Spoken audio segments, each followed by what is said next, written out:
Mawakili wa Chadema anachosema ni kwamba kama kuna hoja za msingi ndio sheria inasema inaweza ikasikilizwa kwa njia ya mtandao. Kwa maelezo yao ni kwamba wenyewe hawaoni uwepo wa hoja za msingi za kufanya kesi iendeshwe kwa mtandao. Kwa sasa mahakama itapima uendeshaji huo kwa njia ya mtandao una hoja za msingi, lakini cha pili hiyo kutoa taarifa mapema kwa wahusika kwamba hii itaenda kwa njia ya mtandao. Lakini kwamba kuendesha kwa njia ya mtandao ni kitu kinachoruhusiwa au kiruhusiwi kisheria, ni jambo linaloruhusiwa.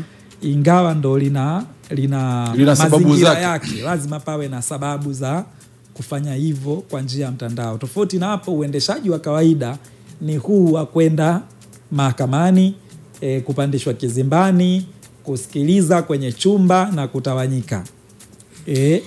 Lakini hii ya kwenye mtandao sasa inakuwa lazima ina mazingira yake ndio uweze kufika huko kwenye mtandao.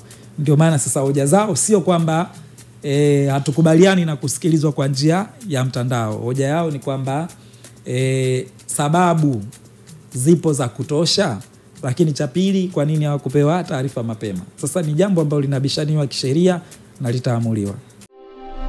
Wasafi Soap, sabuni ya mche kwa matumizi ya usafi wa aina zote. Wasafi Soap, usafi kama wote.